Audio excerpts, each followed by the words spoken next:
Thanks so much for listening to the Listen Up Girl podcast. I'm your host, Zach Randles-Friedman. I am doing a special report on a show that took over everything. Heated Rivalry. There are television shows that entertain us, and there are shows that find an audience, and then there are shows that do something rare, the shows that shift conversation, stretch the boundaries of who a story is for, and expose how outdated the rules around representation, masculinity, and desire really are. And right now, one of those shows is Heated Rivalry. What began as a queer hockey romance, passionate, competitive, and emotionally raw, has become a full-scale cultural phenomena. It crossed over from fandom into mainstream conversation. It took over social media. It landed on late-night television. It attracted the attention of global pop icons, and it did something that many people didn't expect. It brought everyone with it. Straight men, women, queer audiences, sports fans, romance lovers, people who had never watched hockey show in their lives. This is not just the story of a hit TV series. This is a story of how Heated Rivalry broke an open space that was never supposed to open and refused to close it again. From niche to necessary, for decades, hockey has been framed as one of the last untouchable strongholds of hypermasculinity in pop culture. It's a sport built on toughness, silence, aggression, and emotional containment. Vulnerability was weakness, queerness was erased, intimacy was absent. Heated Rivalry did not negotiate with that culture. It changed it head on. The show presented a love story fueled by competition, obsession, longing, and emotional risk.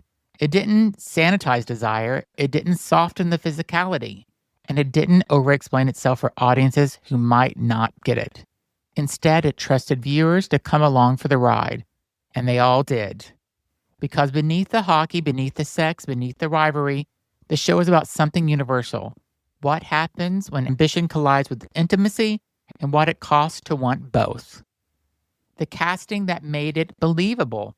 None of this would have worked without casting that understood the assignment. The actors at the center of Heated Rivalry approach their roles as fantasy figures or queer archetypes. They approach them as people shaped by pressure, discipline, expectation, and fear. Men taught to perform strength while suppressing vulnerability. Their chemistry works because it doesn't feel manufactured. It feels tense, earned, complicated, sometimes uncomfortable. And that authenticity is what pulled audiences in, even those who never thought it was their kind of show. Cutson Williams, quiet, control, cracking the walls. He came into Heated Rivalry with a career built on subtle, emotional, precise performances rather than flashy stardom. His work has always leaned inward. Characters who reveal themselves slowly, often through restraint rather than expression. That skill is essential here. His character exists in a constant state of internal control. Desire is not explosive, it's contained. The tension lives in pauses and hesitation and moments where the audience can feel the weight of what isn't being said. Williams understands how masculinity is often performed as silence and how devastating it can be when that silence finally breaks. And that's why his appearance on The Tonight Show with Jimmy Fallon marked a turning point. Late television doesn't just reflect popularity, it confirms cultural arrival. A queer hockey romance led by an actor whose power lives in vulnerability had officially crossed into mainstream. The other actor is Connor Story. Intensity, armor, and exposure. He brings a contrasting but equally crucial energy to the series. His background includes roles that emphasize physicality, dominance, and control.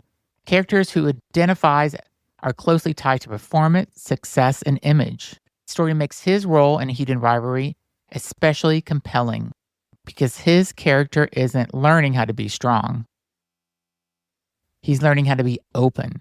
Story captures the fear beneath confidence, the wanting something that could threaten everything else. His performance lives in the tension between who he's been taught to be and who he actually is.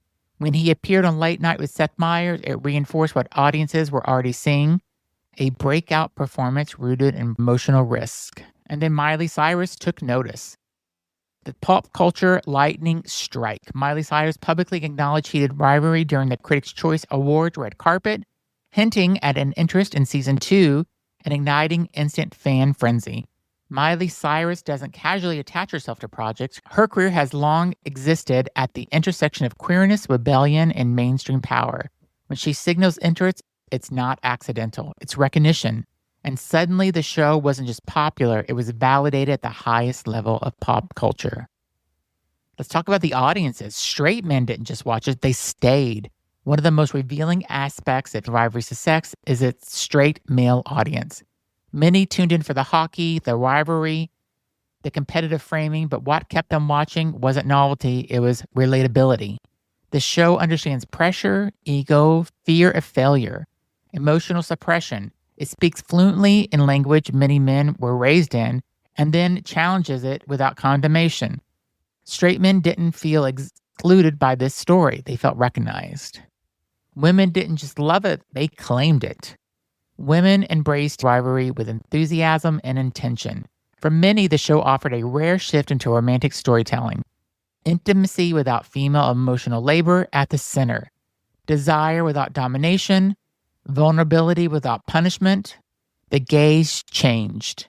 The dynamics changed, and the response was explosive.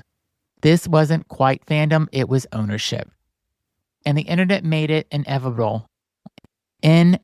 Edit exploded. Reaction videos multiplied. Fan theories, memes, and emotional breakdowns flooded timelines. This wasn't passive viewership, it was participation. When a show stops being watched and starts being shared, it crosses a threshold.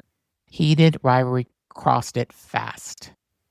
Season 2, that pressure is real. With Season 2 on the horizon, expectations are enormous. Fans want deeper emotional stakes, bigger risk, expanded worlds, but they don't want dilution. They don't want safety. They want honesty.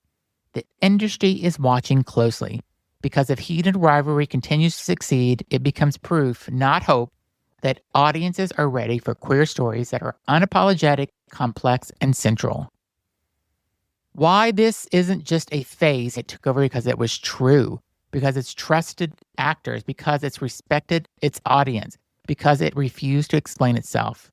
This isn't a trend, it's a turning point. So as Season 2 approaches, one truth is undeniable. Heated Rivalry didn't just change the conversation, it changed who gets to be part of it. This has been Listen Up Girl, and I'm your host, Zach Randles-Friedman. Thanks for listening to this special report about Heated Rivalry.